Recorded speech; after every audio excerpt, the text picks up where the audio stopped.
اعوذ باللہ من الشیطان الرجیم بسم اللہ الرحمن الرحیم الحمد للہ الذی جعل الحمد مفتاحا لذکرہ وخلق الاشیاء ناطقۃ بحمدہ وشکرہ الصلاۃ والسلام علی رسولہ الکریم سیدنا وشفیع ذنوبنا وطبیب نفوسنا وحبیب قلوبنا عابل قاسم محمد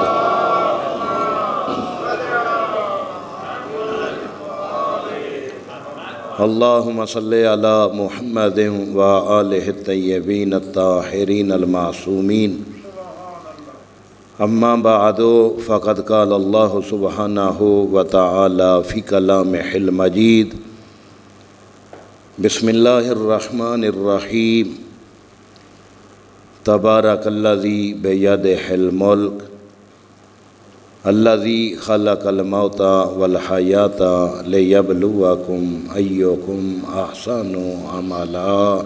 صلوات پڑھیے محمد والے محمد پہ، اللہم صلی علی۔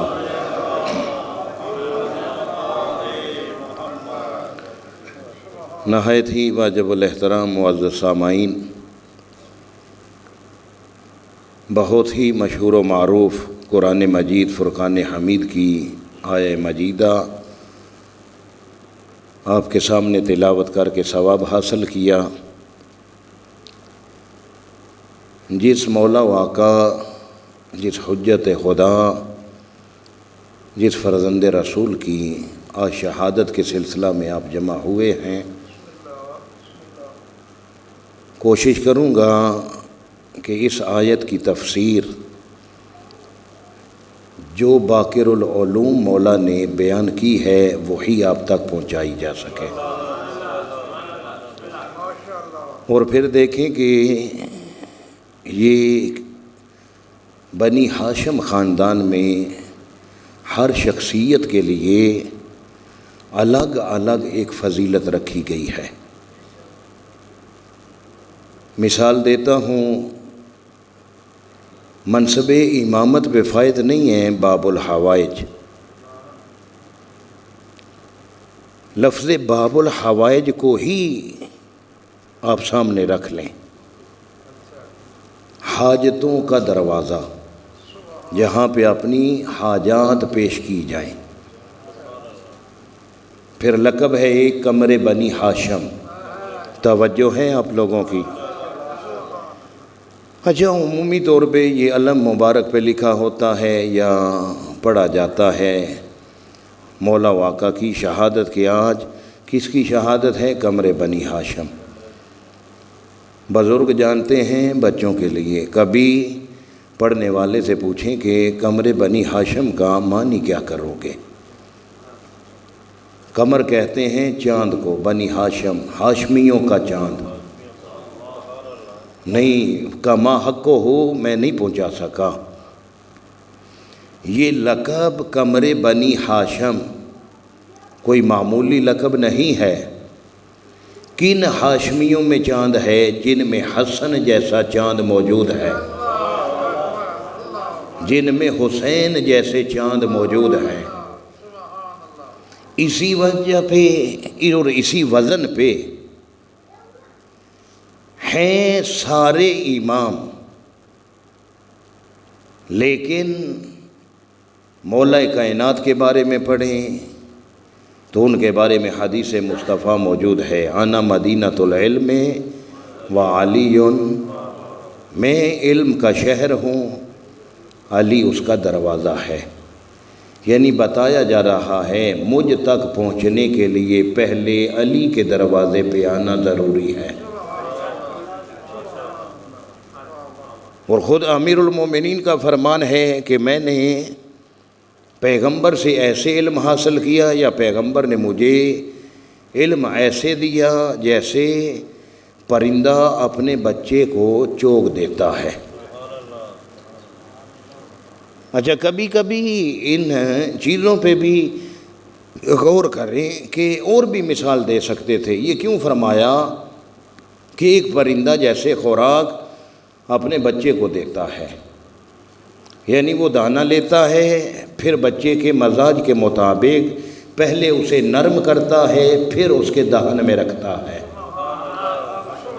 فرمایا پیغمبر نے مجھے علم ایسے عطا کیا، پھر ہر علم کے باب سے میں علی نے 70 باب الگ الگ بنائے ہیں۔ اچھا جی، لیکن عالم سارے ہیں، لقب باقر العلوم فقط زین العابدین کے اس بیٹے کا ہے۔ اور اس آیہ مجیدہ کی مولا واقع اور آیت اللہ وحید خراسانی خدا ان کو زندہ و سلامت رکھے، ایک بہت بڑا مکالمہ ہے ان کا کہ فرزند رسول اس آیت کی تفسیر بیان کرتے ہیں، اور پہلا جملہ مولا فرماتے ہیں کہ اس آیت میں کائنات کا خالق سب سے پہلے اپنی ذات کا تعارف کروا رہا ہے۔ تبارک الذی بیدہ الملک، مولا فرما رہے ہیں کہ کتنی بابرکت ذات ہے جس کے قبضہ قدرت میں ملک ہے۔ اب میں روکنا چاہتا ہوں کہ اس ذات نے یہ نہیں کہا کہ کتنی رحمان ذات ہے، کتنی رحیم ذات ہے، کتنی غفور ذات ہے، کتنی غفار ذات ہے۔ کیا فرمایا؟ تبارک الذی، کتنی بابرکت ذات ہے جس کے قبضہ قدرت میں ملک ہے۔ اگلا جملہ سنیے، الذی، پڑھے لکھے احباب تشریف فرما ہیں، ویڈیو بن رہی ہے۔ الذی عربی گرامر میں اس میں اشارہ ہے، کون اللہ؟ الذی، وہ اللہ، خلق الموت والحیات، جس نے موت اور زندگی کو خلق کیا ہے۔ اب سمجھیے کہ موت اور زندگی کی خلقت کا تعارف کروانے سے پہلے اس نے بابرکت ہونے کا اعلان کیا کیوں ہے؟ فرمایا کہ لِیَبْلُوَکُمْ أَیُّکُمْ أَحْسَنُ عَمَلًا، موت بھی میری مخلوق ہے، زندگی بھی میری مخلوق ہے۔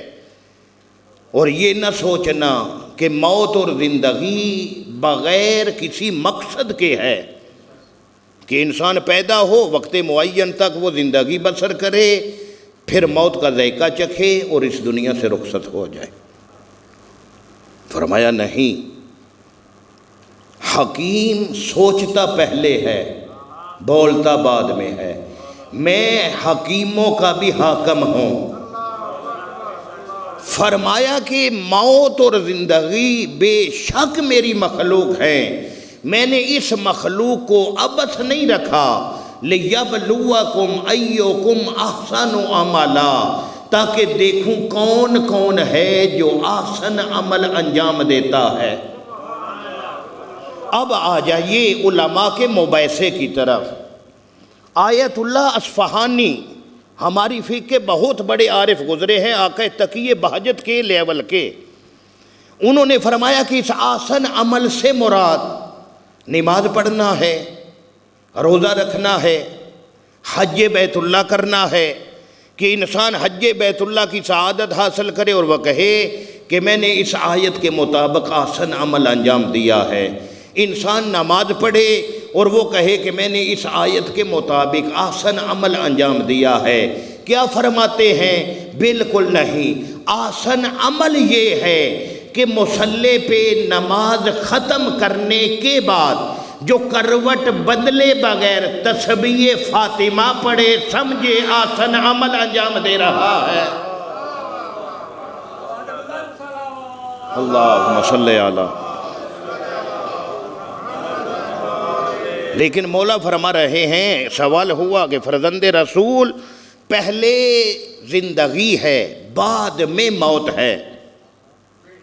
آیت کے لفظ کیا ہے؟ خلق الموت والحیات، کتنی بابرکت ذات ہے جس کے قبضہ قدرت میں ملک ہے۔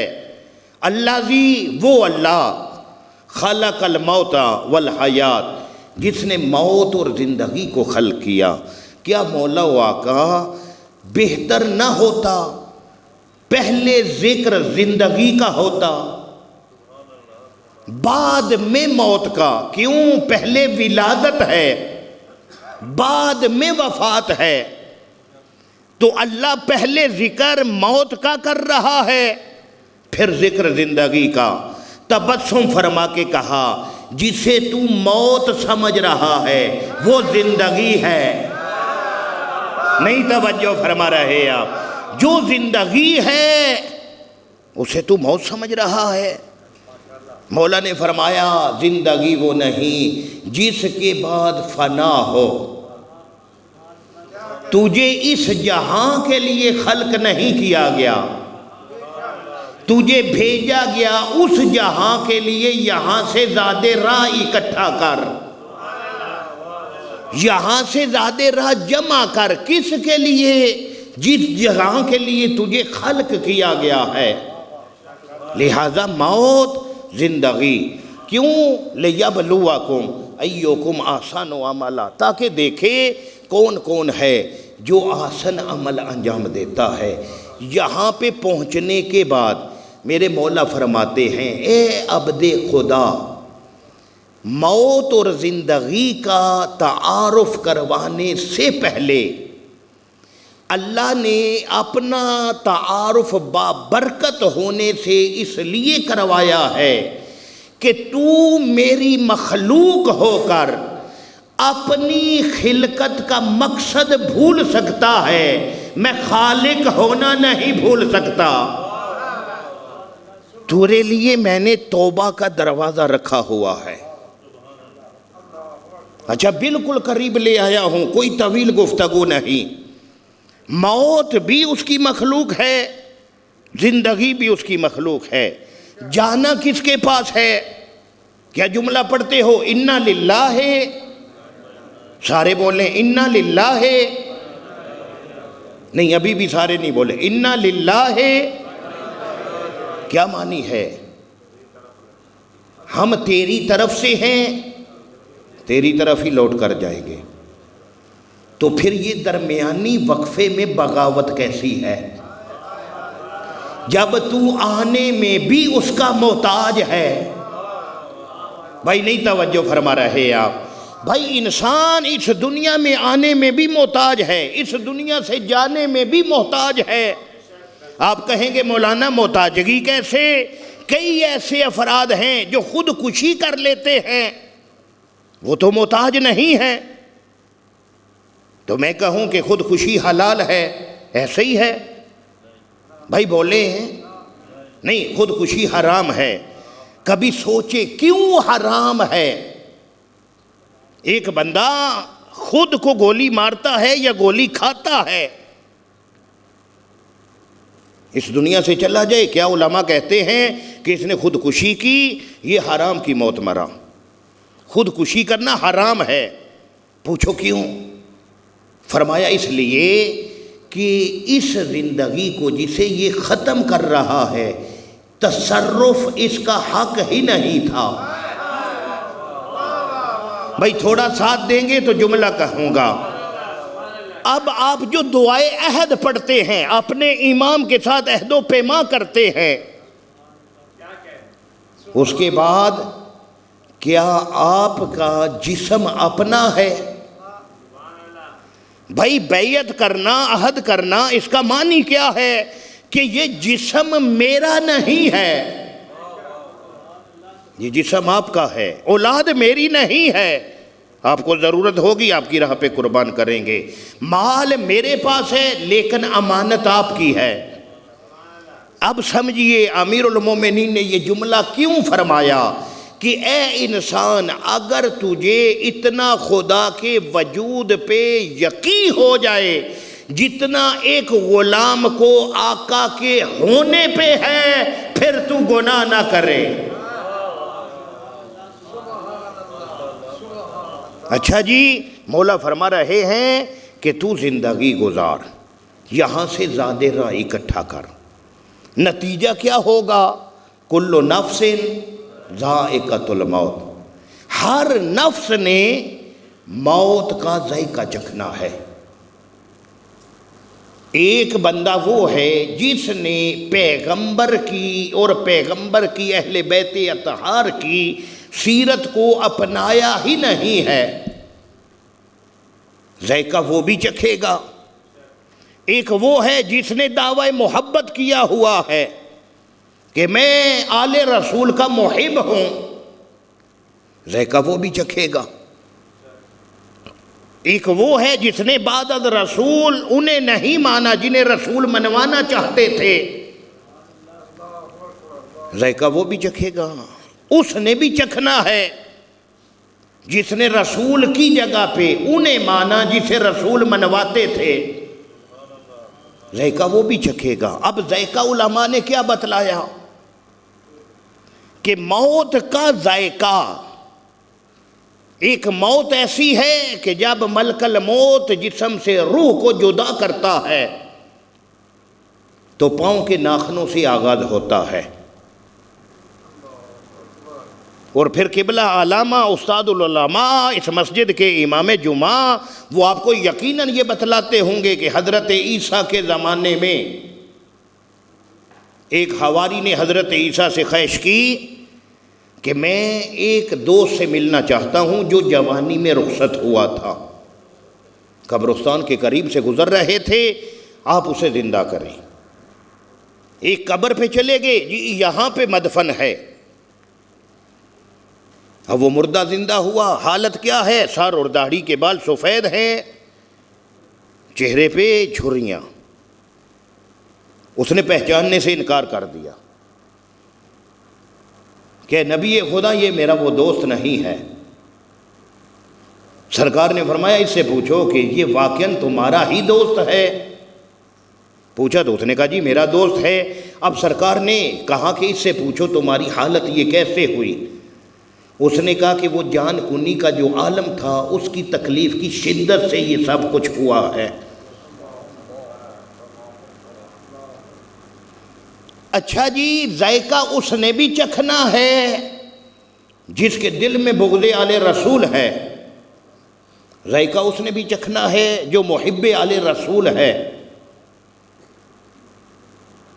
واقعہ کربلا کے بعد باقر العلوم سے پوچھا گیا، اے فرزند رسول یہ بتلائیے کہ جنہوں نے آپ کے جد کی سیرت کو اپنایا ہی نہیں ہے، ذائقہ وہ بھی چکھے گا، ذائقہ وہ بھی چکھیں گے جنہوں نے ان کی سیرت کو اپنایا ہے۔ تو پھر فرق کیا ہوا ماننے یا نہ ماننے کا؟ فرمایا اللہ نے حق تمہیں دیا ہے کہ ذائقہ اپنی مرضی کا بناؤ۔ اچھا جی، ایک حدیث سناتا ہوں لیکن پہلے روکنا چاہتا ہوں۔ اللہ نے یہ ہر کسی کو حق دیا ہے کہ وہ اپنے لیے ذائقہ کیسا بناتا ہے۔ پھر مولا نے فرمایا کہ ذائقہ چکھنے کے بعد جو مر جاتا ہے وہ مومن نہیں ہوتا۔ بھائی دیکھیے، آپ سے بہتر کون جانے گا، ماہ مبارک میں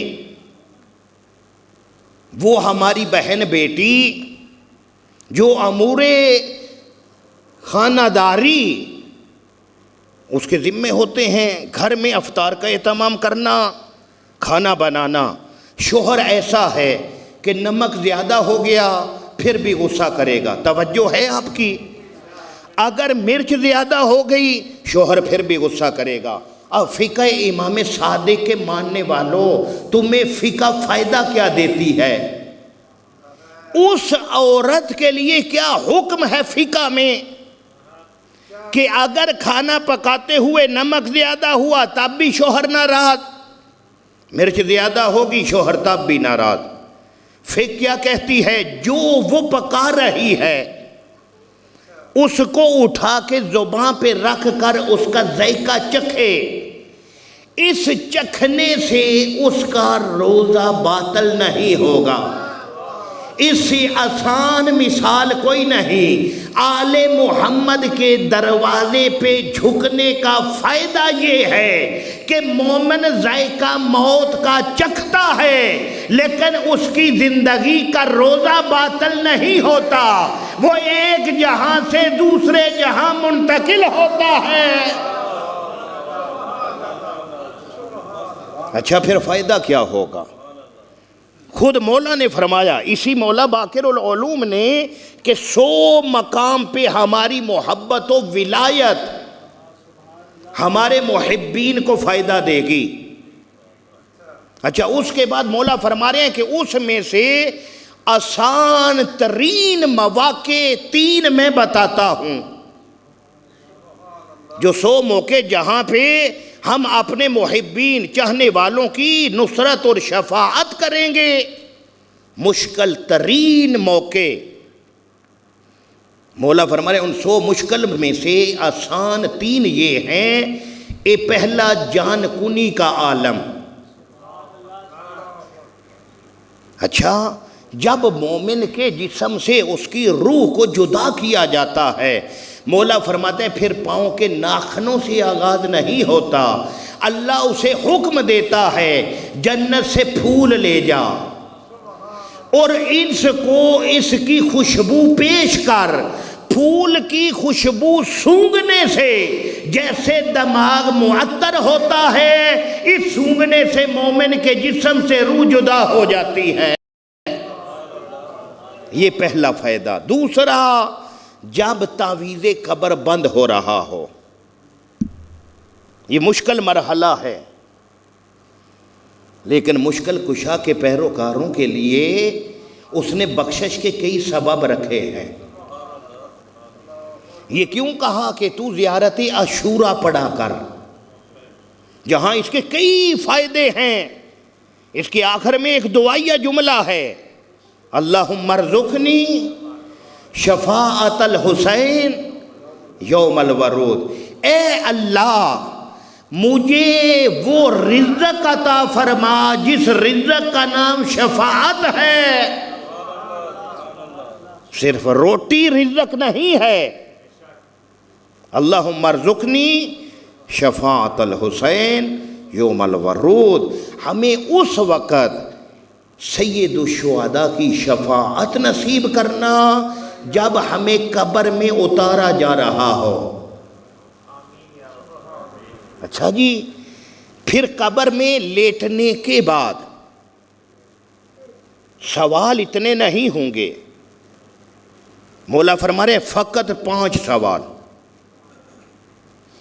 اور دیکھیں وہ ممتحن کریم کتنا ہے، جس نے سوال بھی پہلے بتائے ہیں، جواب بھی پہلے بتائے ہیں۔ کمرہ امتحان میں جانے سے پہلے سوال بھی بتا دیے، جواب بھی بتا دیے۔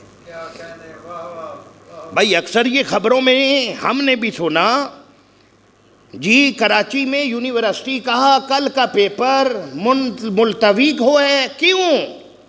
جی پیپر آؤٹ ہو چکا ہے۔ کتنا کریم ممتحن ہے وہ خالق جسے علی و بطول سجدہ کرتے ہیں، اس نے سوال بھی پہلے بتا دیے، جواب بھی۔ اور یہ سب سے عظیم فائدہ ہے آل محمد کی محبت کا، کہ اس نے قبر میں تجھ سے نماز کا نہیں پوچھا، روزے کا نہیں پوچھا۔ پریشان ہو گئے آپ بھائی، قبر میں پہلا سوال ہوگا من ربو کا، بتا تیرا رب کون ہے۔ اب اگر زبان نے کہا اللہ جل جلالہ ربی، تو پھر پوچھا جائے گا من نبیوں کا۔ ہر سوال لازم ہے، پہلے کا جواب درست ہوگا پھر اگلا سوال کیا جائے گا۔ اگر پہلے کا جواب ہی نہ دے پائے پھر دوسرا سوال نہیں ہوگا۔ جس نے کہا اللہ جل جلالہ ربی، خدا میرا رب ہے وحدہ لا شریک، اب پوچھا جائے گا من نبیوں کا، بتا تیرا نبی کون ہے۔ اور جو لات و منات کو رب مانتے ہیں ان سے جب پوچھا جائے گا بتا تیرا رب کون ہے، جو بتوں کو سجدہ کر دے وہ بت کا نام لیں گے. اب اس سے نہیں پوچھا جائے گا تیرا نبی کون ہے. کیوں؟ جیسا اس کا رب ہے ویسا ہی اس کا پیشوا ہوگا. اللہ جل جلالہ ربی. اب پوچھیں گے من نبیوں کا، بتا تیرا نبی کون ہے. محمد و نبی ہی، مصطفیٰ میرے نبی ہے. توجہ ہے آپ کی؟ اچھا، جس نے اس سوال کا جواب دے دیا اب اس سے سوال ہوگا من اماموں کا، بتا تیرے امام کون ہے. اور جس نے نبوت کے بعد علی کی امامت سے مہدی کی امامت تک اقرار کیا اب اس سے پوچھا جائے گا من کتابوں کا، بتا تیری کتاب کون سی ہے. اچھا، یہ سوال قبر میں کرنے کے بعد جس نے درست جواب دیے اس کے لیے دائیں طرف دروازہ کھول دیا جائے گا. دیکھے گا یہ جنت ہے. فرمایا جنت نہیں، آل محمد کی محبت کا چھوٹا سا ثمر ہے. اچھا، یہاں پہ تو عالم برزخ کا وقت گزار، اور جس نے کسی ایک سوال کا جواب صحیح نہ دیا، رب کا، نبی کا، ائمہ معصومین علیہم السلام کے، کعبہ کون سا ہے، قبلہ کون سا ہے، کتاب کون سی ہے، اس کے بائیں طرف دروازہ کھولا جائے گا. ملائکہ کو حکم ہوگا بائیں طرف دروازہ کھولو. وادی برحوت یہ جہنم ہے؟ فرمایا نہیں. جہنم یہ جو تو دیکھ رہا ہے اس سے زیادہ بڑی ہے. یہ تجھے سزا ہے ان 5 سوالوں کے درست جواب نہ دینے کی. اچھا جی، اب رکھا ہے اس نے یوم حساب، جس دن سب کو جمع کرے گا. اچھا جی، کہاں پہ کرے گا؟ میدان عرفات میں. معاشر کہاں پہ لگے گا؟ بولے سارے، میدان عرفات. وہاں پہ روحوں کو جمع کرے گا. اب وہاں پہ پوچھے گا جنہوں نے پہلا پیپر حل کر لیا کہ تم جو وحدہ لا شریک کے ماننے والے تھے، تمہارے رسول کا نام مصطفیٰ تھا، تمہارے امام کا نام مرتضیٰ تھا، اب بتا تیری نمازیں کتنی ہیں. پہلا سوال معاشر کے دن کیا ہوگا؟ خدا کو تو وحدہ لا شریک مانتا تھا، مصطفیٰ کو اس کا رسول مانتا تھا، علی سے مہدی تک تیرے امام تھے، اب بتا کہ تیرے دامن میں نمازیں کتنی ہیں. قبر میں نہیں پوچھ رہا، تعویذ قبر بند ہوا، اس میں اصول پوچھے گا، فرو نہیں پوچھے گا. جس نے اصول صحیح بتلائے اب فرو بھی اسی سے پوچھے گا کہ بھائی علی تیرا امام تھا جو ایک رات میں 2000 سجدے کرتا تھا، بتا تو نے کتنی پڑھی ہیں. میں کہتا ہوں اس میں بھی اس کا کرم ہے آل محمد کے محب کے اوپر کہ اس نے قبر میں پہلا سوال ہی تجھ سے نماز روزے کا نہیں کیا. اس نے معاشر تک تجھے آل محمد کی محبت کا اجر یہ دیا ہے کہ معاشر تک نماز روزے کا سوال نہ کرنا، یہ مومن ہے. اگر کوئی نماز رہ گئی ہے تو پیچھے رہنے والے پڑھ لیں گے، اس کا گناہ معاف ہو جائے گا. اس کے روزے رہ گئے ہیں، پیچھے رہنے والے رکھیں گے یا رکھوائیں گے یا اس کا مد دے دیں گے، اس کا قبول ہو جائے گا. لیکن پہلے سوال میں ہم مدد نہیں کر سکتے ایک دوسرے کی. دوسرے پیپر میں ہم معاون ہیں. میں اپنے والد کی قضا نمازیں پڑھوں، میں اپنے والد کے روزے رکھ سکتا ہوں، لیکن میں والد کی جگہ پہ علی کی امامت کا اقرار نہیں کر سکتا. حسن امیر کی امامت و ولایت کا اقرار نہیں کر سکتا. سید الشہداء زین العبا باقر العلوم الی الآخر، یہ وہ کام ہیں جو ہر کسی نے خود کرنے ہیں. خدا کا لطف دیکھ کہ اس نے تجھے ان پیپروں کے حل کے لیے رہنما ایک نہیں دیا، 14 دیے ہیں. اور پھر انہوں نے تجھے مواقع کیسے دیے ہیں کہ تو نے نماز کیسے پڑھنی ہے، تو نے روزہ کیسے رکھنا ہے. اور جب تو 14 کا غلام ہے تو پھر کام آزاد لوگوں والے نہ کر. بات ذہن میں آ گئی؟ سنا کے آپ کی زحمت کو تمام کرتا ہوں کہ فرزند رسول امام کاظم ایک گلی سے گزر رہے تھے تو دیکھا کہ گھر سے ایک عورت نکلی ہے. تو سرکار نے اس سے سوال کیا کہ اس گھر کا جو مالک ہے یہ بتاؤ وہ آزاد ہے یا غلام ہے؟ اس نے کہا فرزند رسول میرے مالک کے کئی غلام ہیں. نہیں سمجھی کہ فرزند رسول پوچھ کیا رہے ہیں، بتانا کیا چاہتے ہیں. وہ سمجھی بظاہر غلامی یا آزادی دولت کا نام ہے. اس نے کہا جی میرا مالک آزاد ہے، وہ کیسا غلام ہوگا، اس کے تو کئی غلام ہیں. چلتے ہوئے مولا نے فرمایا کام آزاد لوگوں والے ہی کر رہا ہے. کیا کر رہا ہے؟ کام آزاد لوگوں والے. واپس گئی، مالک نے پوچھا دیر کیوں ہوئی؟ جی نکلنے لگی، فرزند رسول گزر رہے تھے، انہوں نے سوال کیا. کہتے جلدی سے پوچھا، بتا کیا سوال کیا؟ جی انہوں نے پوچھا کہ اس گھر کا مالک آزاد ہے یا غلام ہے؟ تو نے کیا کہا؟ میں نے کہا آزاد ہے، اس کے کئی غلام ہیں. پھر کیا ہوا؟ سرکار نے فرمایا کہ کام اس کے آزاد لوگوں والے ہیں. کہتے نالین نہیں پہنی، دوڑنا شروع کیا. گلی کا موڑ مڑ رہے تھے، قدموں پہ گر کے کہتے ہیں معاف کرنا، میں آزاد نہیں، میں غلام ہوں. اس کے گھر سے کیا تھا؟ گانے بجانے کی جوانوں آوازیں آ رہی تھی. فرمایا ہاں یہ آزاد لوگوں کے کام ہے، غلاموں کے نہیں.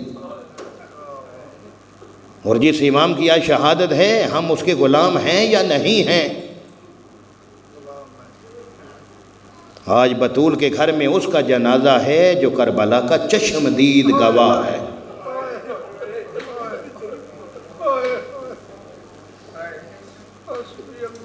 موقع کا گواہ. میں جملہ بدل رہا ہوں، تیری توجہ ہو جائے. آج اس کی شہادت کے لیے جمع ہیں جس نے بچپنے میں اکبر کے سینے میں برچھی دیکھی. اللہ اکبر، فقط تیرے رونے کے سبب پیدا کر رہا. جس نے بچپنا میں عباس کے کٹتے ہوئے بازو دیکھے. اس سے بڑی مصیبت سناؤں، آج اس کی شہادت ہے جس نے 6 ماہے کی گردن پہ وزنی تیر دیکھا.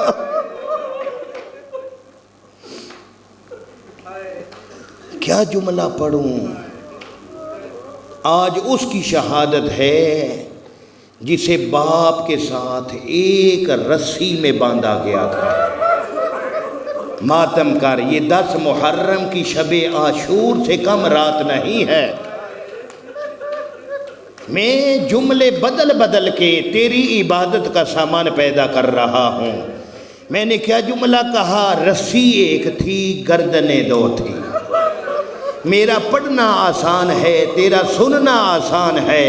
کاش کوئی مومن بزرگ کھڑے ہو کے سوال کرتا، مولانا بے شک رسی ایک تھی، گردنیں 2 تھی، اس میں مصیبت کا جملہ کیا ہے؟ پھر میں بتاتا، مصیبت کا جملہ یہ ہے، ایک 24 سال کا جوان تھا، ایک کی عمر 3.5 سال تھی. ہاں میرے بزرگوں، وہ 24 سال والا اگر کمر سیدھی کرتا نا، 3.5 سال والا کہتا بابا میری گردن کا سانس بند ہو رہا۔ اجرکم علی اللہ، اجرکم من الزہرا۔ ہاں میرے بزرگوں، سمجھ نہیں آ رہی کہاں سے مصیبت شروع کروں۔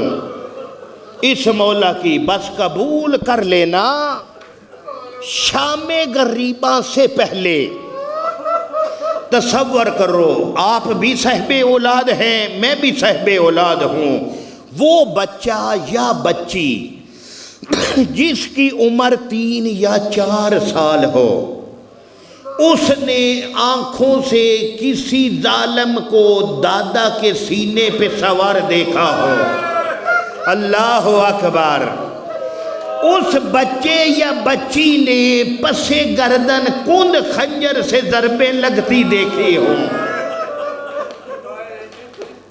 اس کا منظر کیا ہوگا؟ ہاں میرے بزرگوں، بس اسی کو قبول کر لینا، جو کچھ سجاد نے جوانی میں دیکھا ہے نا، وہ باقر نے بچپنے میں دیکھا ہے۔ اللہ اکبر، عزادارو دادیوں کے ساتھ قید ہو کر کربلا سے 36 بازاروں میں پھرایا گیا لٹے ہوئے قافلے کو۔ عزادارو شام سے پھر واپس مدینہ، میں ذمہ داری کے ساتھ مقتل کی روایت کا ذمہ دار ہوں، مجھے کسی مقتل میں یہ روایت نہیں ملی کہ کسی موقع پہ اس باقر نے یہ کہا ہو ہائے اکبر تیری برچھی کے بڑے ارمان۔ کسی موقع پہ اس باقر نے کہا ہو بابا تیری قید کے بڑے ارمان۔ بھائی بچپن میں اس نے سب کچھ دیکھا، کبھی کسی راوی نے نہیں لکھا کہ جو مجلس ہوتی تھی نا باقر کے گھر میں، اس میں کہا ہو اصغر تیرے گلے میں لگنے وزنی تیر کا بڑا ارمان۔ پوچھو نا، پھر روتے نہیں تھے، بڑا روتے تھے، پھر کسے یاد کر کے؟ ایک عالیہ کی چادر کو، اور رو رو کے کہتے تھے شہادت ہمارا ورثہ ہے، بغیر چادر کے ماؤں کے ساتھ کبھی اس بازار۔ اجرکم علی اللہ، اجرکم علی اللہ۔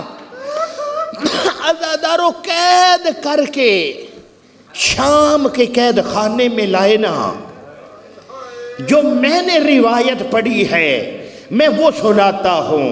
کئی مقتل کی کتب گواہ ہیں، 5 کتابوں سے میں نے آپ کی مجلس کے لیے مطالعہ کیا، 5 مقتل کی کتب کا میں ضامن ہوں۔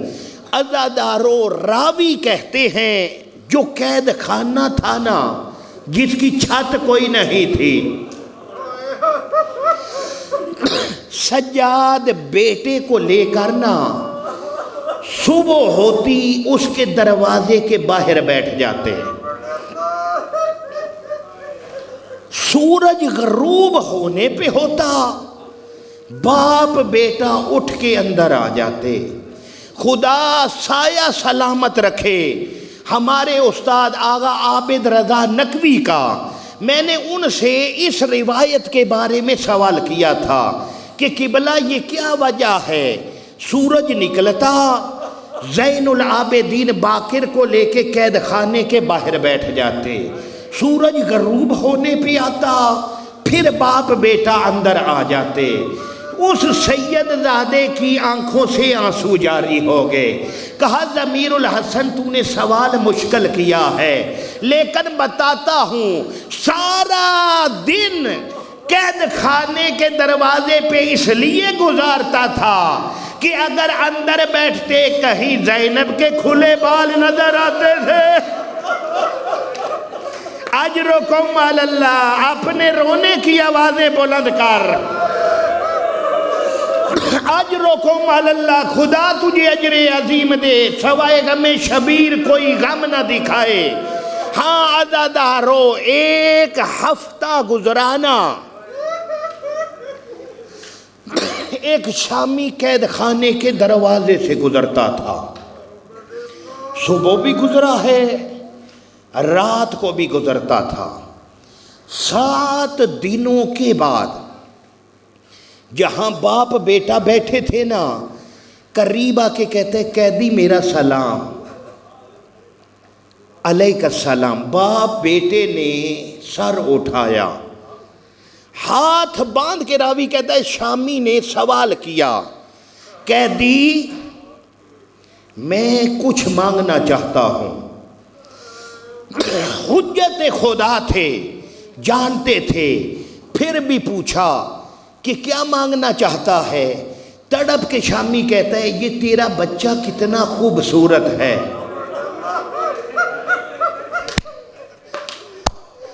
بھوک اور پیاس کی وجہ سے اس کی حالت بدلی ہوئی ہے.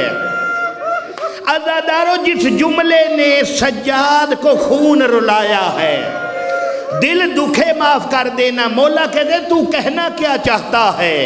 یہ شامی کہتا ہے یہ بچہ مجھے بیچ دے، میں اس کی قیمت دیتا ہوں. میں نے کہا معاف کر دینا، روایت سخت آ گئی ہے. اس نے کہا نا بچہ مجھے بیچ دے. عزادارو، سجاد کی چیخ نکلی نا، یہ بچہ باپ کے قدموں پہ ہاتھ رکھا، تڑپ کے کہتا ہے بابا مجھے بیچ دے.